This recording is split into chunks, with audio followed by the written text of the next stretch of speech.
सभी भैया बहनों का हार्दिक स्वागत और अभिनंदन। बच्चों, आज का जो हमारा टॉपिक है वो है रेप्लिकेशन ऑफ डीएनए, डीएनए द्विगुणन। और बहुत ही इंपॉर्टेंट टॉपिक है। कई बार बोर्ड एग्जाम में 5 नंबर का आता है। तो इसको हम शुरू करते हैं। तो सबसे पहले प्रश्न आता है कि डीएनए द्विगुणन होता क्या है, what is replication of DNA. ठीक हो गया। अब इसको यानी कि प्रकृति में डीएनए एक ऐसा अणु है जिसमें द्विगुणन की क्षमता होती है, अर्थात डीएनए अपने समान नए डीएनए को उत्पन्न कर सकता है। इसको बोलते हैं रेप्लिकेशन। ठीक हो गया। और रेप्लिकेशन यानी कि द्विगुणन की जो प्रोसेस होती है यह कोशिका विभाजन के इंटरफेज के एस अवस्था में होती है। ठीक हो गया। आपने इससे पहले पढ़ा होगा सेंट्रल डोग्मा। अगर डीएनए से डीएनए बनता है रेप्लिकेशन, अगर डीएनए से एमआरएनए बनता है ट्रांसक्रिप्शन अनुलेखन, अगर एमआरएनए से प्रोटीन बनता है ट्रांसलेशन, इसको बोलते हैं अनुवादन, और अगर आरएनए से डीएनए का निर्माण होता है इसको बोलते हैं रिवर्स ट्रांसक्रिप्शन। तो आज हम रेप्लिकेशन की बात कर रहे हैं। ठीक हो गया। अगर हम बात करते हैं डीएनए रेप्लिकेशन की, तो डीएनए रेप्लिकेशन जो है 2 स्टेप पर आधारित है। इसमें जो पहला स्टेप आपका आता है वो आता है सेमी कंजर्वेटिव, इसको बोलते हैं अर्ध संरक्षी। और दूसरा स्टेप इसमें जो आता है वो आता है सेमी डिसकॉन्टिन्यूअस, अर्ध असतत। अब सबसे पहले प्रश्न आता है सेमी कंजर्वेटिव क्या होता है, अर्ध संरक्षी क्या होता है। डीएनए रेप्लिकेशन में सेमी कंजर्वेटिव का मतलब होता है कि डीएनए यानी कि एक पेरेंटल डीएनए से, एक पैतृक डीएनए से जो नया डीएनए बनेगा, उस नए डीएनए में एक स्टैंड तो आपका पेरेंटल होता है और एक स्टैंड आपका होता है नवनिर्मित। ठीक हो गया। इसको बोलते हैं सेमी कंजर्वेटिव। और दूसरा इसमें आता है सेमी डिसकॉन्टिन्यूअस। इसका मतलब क्या होता है, एक पेरेंटल डीएनए से जब एक नए डीएनए का निर्माण होता है तो डीएनए के एक स्टैंड पर संश्लेषण लगातार होता है और एक स्टैंड पर क्या होता है, संश्लेषण लगातार नहीं होता है। और जिस स्टैंड पर संश्लेषण लगातार नहीं होता है उस स्टैंड में डीएनए के आप देख सकते हैं छोटे छोटे सेगमेंट या इसको बोलते हैं फ्रेगमेंट आपस में जुड़ते हैं, जिनको जोड़ने के लिए लाइगेज एंजाइम की आवश्यकता होती है। इस प्रकार के डीएनए के सेगमेंट को ओकाजाकी टुकड़े कहा जाता है। ठीक हो गया। अब हम बात करते हैं रेप्लिकेशन ऑफ डीएनए में। इसकी जो प्रोसेस है ये एक लॉन्ग प्रोसेस है, इसमें कई स्टेप है, लगभग एक लॉन्ग प्रोसेस वाला ये एक इवेंट्स है। तो सबसे पहले हम बात करते हैं डीएनए द्विगुणन के पहले चरण की बात करते हैं। यह आपका आता है समारंभन स्थान, इनिटिएशन पॉइंट। बहुत सिंपल है, यानी कि डीएनए रेप्लिकेशन यानी कि जहां जिस स्थान से डीएनए का द्विगुणन शुरू होता है उसको क्या बोलते हैं, इनिटिएशन पॉइंट। और जिस स्थान से डीएनए का खुलना प्रारंभ होता है उसको बोलते हैं बेबल। देखो ये डीएनए अणु का खुलना है, ये बेबल है। ठीक हो गया। जहां से डीएनए का रेप्लिकेशन शुरू होता है उसको बोलते हैं इनिटिएशन पॉइंट, समारंभन स्थान। और जिस स्थान से डीएनए का खुलना शुरू होता है उसको बोलते हैं बेबेल। ये आप देख सकते हैं बेबेल है। ये पहला इसमें स्टेप पूरा हो गया है। पहला स्टेप क्या था आपका, समारंभन स्थान। अब दूसरा स्थान इसमें आपका आता है अनवाइंडिंग ऑफ डबल हेलिक्स, दोहरे हेलिक्स का खुलना। एंजाइम हेलिकेज डीएनए के स्टैंड को खोलने का कार्य करता है। ये जब स्टैंड खुल जाते हैं ना डीएनए के, इसे कौन खोलता है, एंजाइम हेलिकेज डीएनए के स्टैंड को खोलने का कार्य करता है। और एंजाइम टोपोआइसोमेरेज डीएनए के स्टैंड को काटने का कार्य करता है। ये दूसरा स्टेप भी पूरा हो गया आपका। अब तीसरा स्टेप इसमें आपका आता है एक्टिवेशन ऑफ न्यूक्लियोटाइड्स, न्यूक्लियोटाइड्स का सक्रियकरण।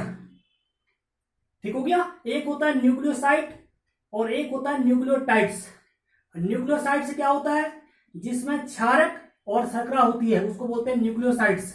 और न्यूक्लियोटाइड क्या होता है, जिसमें क्षारक, फॉस्फेट ग्रुप और नाइट्रोजनस बेस होते हैं, उसको बोलते हैं न्यूक्लियोटाइड्स। अब तीसरा स्टेप इसमें आपका आता है एक्टिवेशन ऑफ न्यूक्लियोटाइड्स।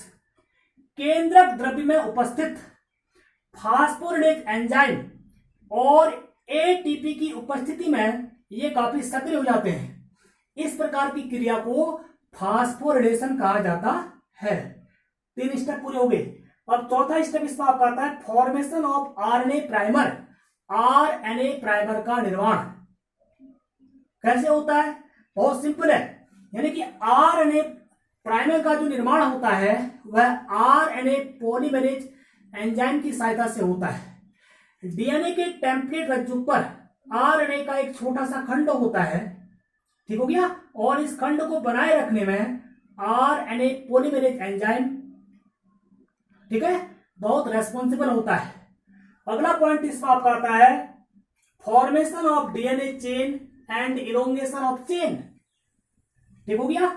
डीएनए श्रृंखला का निर्माण और श्रृंखला का लंबा होना, ये बहुत इंपॉर्टेंट है। देखो ये, ठीक है, ये आपका 5वां इवेंट्स है, डीएनए अणु का निर्माण, डीएनए श्रृंखला का निर्माण और डीएनए श्रृंखला का लंबा होना, ठीक हो गया। अब देखो डीएनए पॉलीमरेज हमेशा जो है 5 से 3 दिशा में ये क्या करता है, पॉलीमरेज एंजाइम की सहायता से क्या करता है, जोड़ने का कार्य करता है, ठीक हो गया।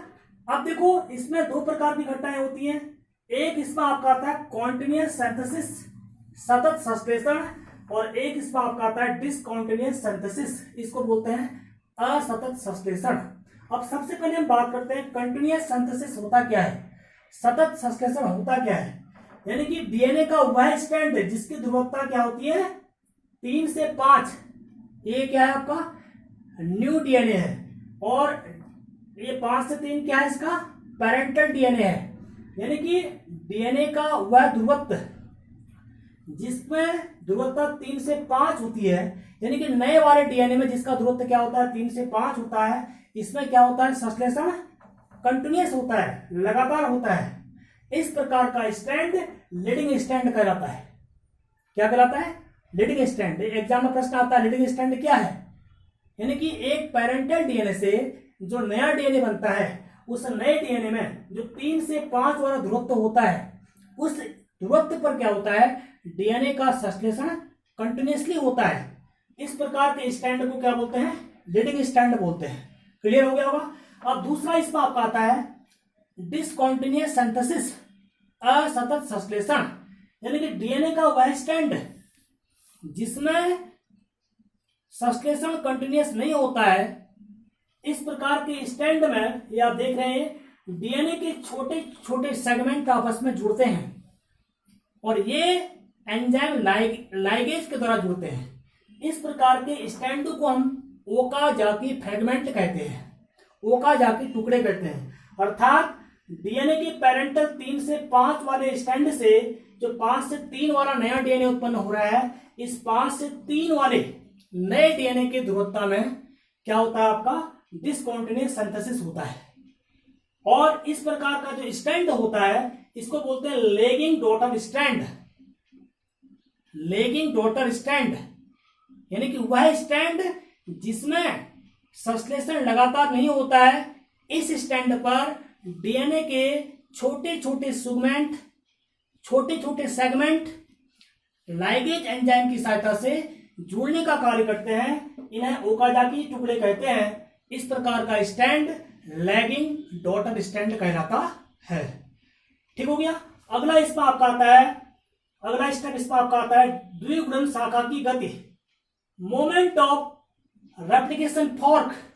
यानी कि डीएनए द्विगुणन के साथ ही जो है जब डीएनए का दोहरा हेलिक्स खुलता है, यानी कि जैसे ही क्या होता है डीएनए की रेप्लिकेशन की गति तेज होती है, तो ऐसे ही क्या होता है डीएनए का हेलिक्स खुलते जाता है। इसको बोलते हैं मोमेंट ऑफ रेप्लिकेशन फॉर्क।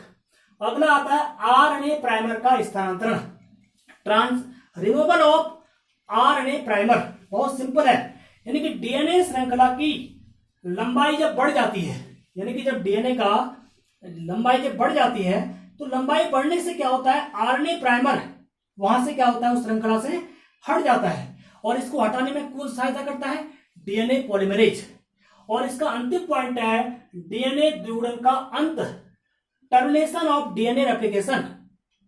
ठीक हो गया।